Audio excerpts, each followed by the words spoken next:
The results are in. Your 2017 Major League Baseball Hall of Fame class includes Jeff Bagwell, Tim Raines, and Ivan Pudge Rodriguez. Congratulations to the three newest members of the Baseball Hall of Fame. Look, I am so happy for these guys. Jeff Bagwell absolutely deserved it. I thought that Bagwell was a prolific slugger. You know, there has been to some, a steroid suspicion. You know my take on the guys who are rumored to use or did use performance-enhancing drugs. They should all go in. Listen, Bagwell was a tremendous run producer for great Astros teams, and he absolutely positively deserves to be recognized as an all-time great. You see it right there, won an MVP, four-time All-Star, and those Astros teams were excellent and fun to watch. Bagwell deserves it. Tim Raines makes it, and Tim Raines, final year on the ballots. This makes me happy. And how about Jonah Carey, CBS Sports? He's been campaigning for his childhood idol for a long time. And Tim Raines will go down in history as one of the best leadoff hitters ever. Not Ricky Henderson, but on that next level. I'm thrilled for him. Amazing teammates. Was a big winner with the Yankees, but really had his best days with the Montreal Expos, of course now defunct Montreal Expos. The numbers are great. He was consistent in terms of batting average and stolen bases. Thrilled for my guy, Tim Raines. I'm really, of all the guys who got in, most excited for Pudge Rodriguez. You remember that old Sports Illustrated cover calling Pudge Rodriguez the most indispensable player in the game? I always believe that. Pudge, in my opinion, the best all-around catcher in baseball history. You couldn't run on him. He would change your game plan. An underrated hitter, a phenomenal hitter. His throwing arm, the way he would call a game, the way that he would work with a rotation. Look, 14-time All-Star. He is a champion. He's an MVP. He was able to stick around and dominate for 21 seasons. And again, to me, it's important to stress this. You think about Yogi, you think about Johnny Bench, think about Mike Piazza. The best all-around catcher in baseball history, in my opinion, Pudge Rodriguez. One of my all-time favorite players. Thrilled that he gets in. Trevor Hoffman did not make it. How about this? 74% needed to get to 75. Wow. And I got to tell you, I've got so many issues with the Hall of Fame process, as we've documented at length on Time to Shine. How about the fact that you have some of these dopes, these gatekeepers who vote, who turn in a ballot with nobody on it? You know what? Give up your votes. Let someone, at the end of the day, who takes it seriously, cast the votes. Trevor Hoffman, to me, if I had a vote, I'd vote for him. He probably gets hurt in the court of public opinion because he pitched in San Diego, and it wasn't a pressurized situation, but he's now Mariano Rivera, but that next level of greatness. So he'll get in, 74%. He didn't get in this year. Eventually, he'll get in. How about Vlad Guerrero? I thought he was going to get in on the first ballots, but he falls just short, 71.7%. I mean, I don't know what the other voters are looking at. I mean, you want to talk about a well-rounded megastar? I go back to his genius with the Expos as well.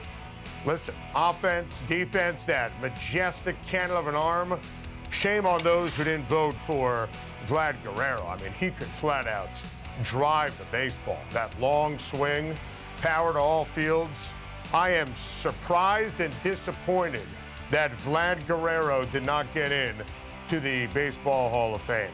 I'll give you another one that disappoints me. Edgar Martinez, okay? Edgar Martinez absolutely positively should be in the Hall of Fame. I don't want to hear that he's quote-unquote only a designated hitter. That's his job. I don't want to hear that Trevor Hoffman's only a closer. It's his job. If Edgar Martinez isn't a Hall of Famer, they should get rid of the Hall of Fame. You want to talk about the eyeball test? I mean, look at the batting average. I mean, this was one of the most feared hitters of the 90s. one of the best pure right-handed hitters in the history of Major League Baseball. Now, I am encouraged by the increased support for Martinez. He goes from 27% to 43% to this year got 58.6. But come on, where are the other votes? It's a joke. It's absurd that Edgar Martinez isn't in the Hall of Fame. He would have been, in my opinion, a first ballot. Come on, because he played in Seattle? I mean, I'm a Yankees fan. I feared Edgar Martinez. But of course, as big a story as anything, where's Barry Bonds? Where's Roger Clemens? How dare you, gatekeepers, tell me that my era of baseball didn't exist? I'm turning 40 this year. You're going to tell me that the best baseball player I ever saw isn't a Hall of Famer? And it goes noted that Clemens and Bonds got increased support. I also think that there are a lot of new voters, younger voters. That goes a long way. I'm thrilled to see it. I think it's trending in the right direction for both, and this makes me happy. You know what Barry Bonds is? He's a home run king. You know how I know that? Because he hit the most home runs. Look, I'm not burying my head in the sand here. I read Game of Shadows. I know Barry Bonds used performance-enhancing drugs. I know that, you know that. The related story, he never failed a drug test, never missed any time in Major League Baseball, was ever found guilty in a court of law. These numbers are ridiculous. You know, I was at Yankee Stadium and once saw Barry Bonds against Ted Lilly. Saw him drive the baseball on a Saturday afternoon 500 feet. How dare you tell me that I didn't witness that? Barry Bonds is one of the 3 best hitters in baseball history. Babe Ruth, Ted Williams, Barry Bonds.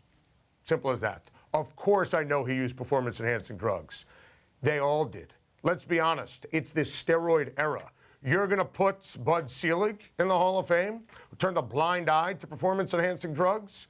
Are you kidding me? Joe Torre and Tony La Russa are Hall of Famers, and by the way, they should be in the Hall of Fame.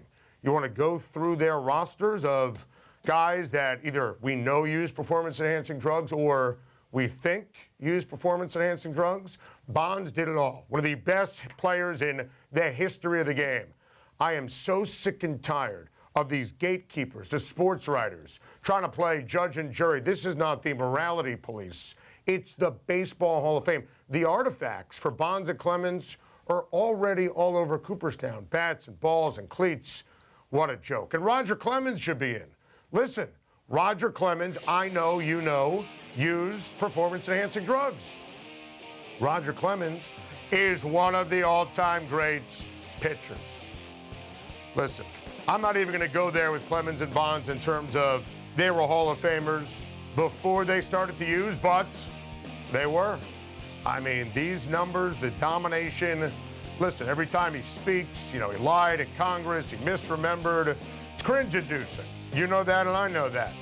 But don't tell me my era of baseball didn't exist. Nothing bothers me more than that.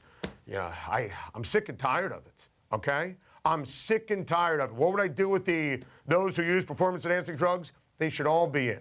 Do the games count? Do the numbers count? I spent money on tickets. You spend money on tickets. Selig turned a blind eye as home run totals were going up and ratings were going up and attendance is going up and advertising dollars going up. It's a joke. It's absurd. Of course Clemens and Bonds should be in. Thrilled with the support that the percentage has increased. Clemens now 54.1 and Bonds 53.8. But are you kidding me? Of course these guys should be in the Hall of Fame. I'll give you something else that bugs me. Mike Mussina. You want to talk about a big game pitcher? Listen, had Peter Gammons on our SiriusXM radio show today. He was talking about how Mike Mussina, again, this is worth stressing, in the steroid era, one of the best big game pitchers of all time. And he was citing a great article by Bill James, and it's true. When you look at Mussina, big games also count in September. And what Mike Mussina was able to do in that month leading into October baseball. Curt Schilling should be in the Hall of Fame. Curt Schilling is a horrible human being. I loathe Curt Schilling. The fact that he took to Twitter to say journalists should be lynched. his political views. I mean, Curt Schilling as a person makes me sick. Absolutely nauseous. You can't deny what Curt Schilling has meant to baseball, what he meant to the Red Sox, reversing the curse, what he meant to the Arizona Diamondbacks, three-time World Series champion. He is one of the best playoff performers ever. His percentage goes down to 45%. I mean, I think he's a horrible person, but again, not the morality police. One other thing quickly. Jeff Kent, 16.7%. Jeff Kent is one of the best offensive second basemen in the history of the game. I don't understand what these sports writers are looking at.